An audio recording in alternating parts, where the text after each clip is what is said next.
All-Star Western number 27, written by Justin Gray and Jimmy Palmiotti, art by Moritat. So last issue, Superman showed up at the end of a Jonah Hex arriving in Metropolis adventure, and then this issue just continues on with that, where Superman reaches out and he's like, "Hey, you're Jonah Hex. I've been reading about you and your exploits recently. What brings you to Metropolis?" And Jonah's like, "Okay, you may call yourself Superman, but like no man I've ever met can fly like that. So yeah, I'm not calling you Superman." And Gina's there like, "Dude, come on, it's Superman. Why you got to be so mean to Superman?" And Jonah's like, "I'm just calling it as I see it here." And Superman's like, "Oh, it's all right. I hear you're a time traveler. That's pretty crazy, right, Jonah?" And he's like, "Yeah, kinda. You know how I can get back home?" And he's like, "Well, I understand what it's like to be a stranger in a strange land and miss your home and your people." And this whole time, as they're debating, like Jonah and uh, Superman, Gina's just standing there recording it all on her phone, like, "Oh my God, this is awesome." So at that point, Jonah's like, "All right, well, how about you show me how you fly, Superman?" And he's like, "Oh, totally, will do." And he just picks Jonah up and flies him over Trop Metropolis. And he's like, "Oh, is that everything you like, Jonah?" And he's like, "I'm going to be sick. Oh, God, this isn't right. Man isn't supposed to be this high up." So flies him somewhere. I mean, it seems like it's a desert area, but this is Metropolis, so I have no idea where they're at. But they fly him out, and Superman explains like, "Yeah, no, I'm from Krypton. It's an alien thing. I know that a lot of what I do doesn't make sense to you." And he's just like, "Look, it isn't natural. That's all I need to know." And Jonah pulls his gun out on Superman. And it's not like he does anything about it, but he just kind of like holds it there for a minute. And he's like, "Is there anybody left of this Krypton of yours?" And he's like, "Nah, I'm the only one left. It's just me.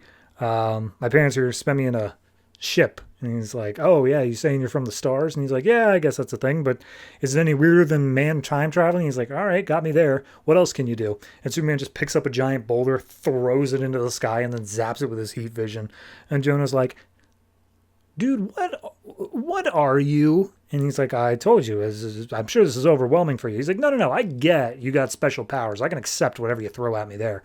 But like, you claim that you're doing good. I've seen you with all of these incredible powers, but there's still like war and disease and people hurting each other out there. Why aren't you doing something about that?" And Superman's like, it's not that easy. I can't just make up people mind for them. They have to want to do it themselves." And he's like, "Yeah, no, I get what you're saying there. Uh, but like the last time we had a guy show up and say that, oh, we can all be nicer to each other and feed each other and be cool to each other, we hung him on a cross." And Superman's like, "Okay, if you're not Zack Snyder, I don't like you making that comparison, but I mean, yeah, I'm optimistic that people are able to change for the better." And Jonah's like, "No, they aren't. Like, that's not a way that people are going to be." So at that point, Superman's just like, "Hold on a second." He flies off, flies back, and he's like, "Sorry, there was a hostage situation I had to take care of." And Jonah's like, "Well, I guess that's doing something at the very least." And he starts walking away, and Superman's like, "Hey, man, you cool?" And he's like, "No, no, I'm not cool. I don't. I'm guessing that one of your powers is not time traveling." He's like, "No, sorry, I can't do that. Is there anything else I could do for you, though?" And he's like, "Well, I met up with John Constantine. He said find the House of Mystery." And Superman's like, "Oh, you know John. You know John. How's he doing nowadays?" And Jonah's just like, "Of course you guys know each other. Obviously you would." But he asks him where the House of Mystery is, and he's just like, Yeah, I'm not really sure, but I can ask around. I do have some connections in that side of the world." And Jonah is just like, "All right, cool." And Superman's like, "Can I give you like a little bit of advice about guns? Just a little bit." And Jonah's like, "No, I'd like to get back to my girl now." So he meets back up with Gina, and Gina's like, "Hey, look, you seem like you've been a little upset since Superman brought you back. I've got a cool thing. How about you want to check it out?" And he's like, "Yeah, as long as I can get some booze on the way there." And we see leading to the Metropolis Museum. And they do the whole bit of like, "Oh, they take off any metal you have," and he unloads like a huge amount of weapons into their little dish, and he's just like, is this a joke?" And he's like, "No." So they go, and there's like an Old West exhibit and such like that. And Jonah's like, "Oh yeah, I knew that guy. I put him down, and I didn't realize he had so many kids." And Gina's like, "Does that bother you?" He's like, "No, he broke the law. That's on his side." But it turns out this museum has a Jonah Hex exhibition room, and he goes in there, and the guy's like, wow, yeah, that's quite the costume you got on there. If I didn't know any better, I'd say you were the real Jonah Hex. And he's like, yeah, sure, anyway.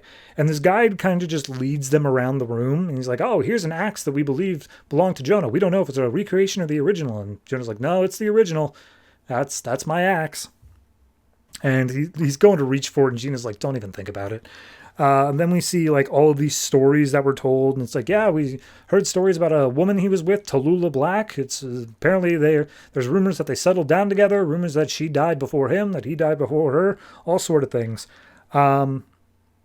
And we, it's basically just a bit more of like going through like, oh, how does history regard Jonah Hex? And it's essentially as a bloodthirsty killer. He doesn't have like a romantic streak like any other sort of Western folklore hero or anything. He's just a killer.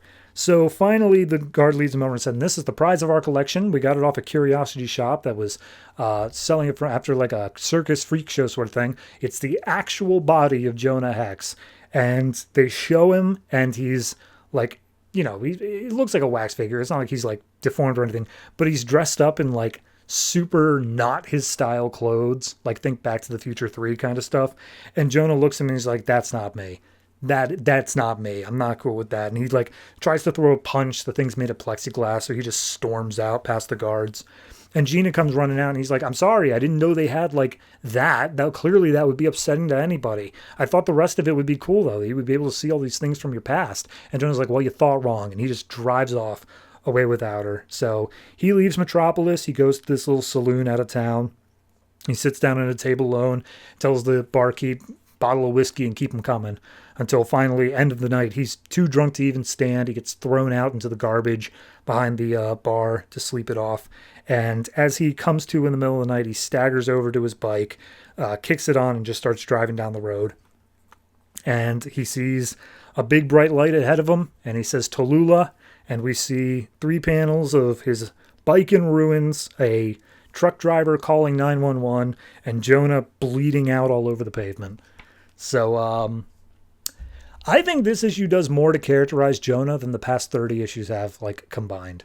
It's really done a lot here of saying, okay, here's a man who went out of time, and it does this idea of, like, he's staring at how people not only are going to remember him, but, like, he's staring at his own death in a way. And it's just, I don't know, there's something so good about that, of him, like, thinking back to all the things he missed, all the ways that, like, he didn't get to end his story back then. I don't know. It's there's something to it. I really hope it continues to explore down that path because I'm super interested in it.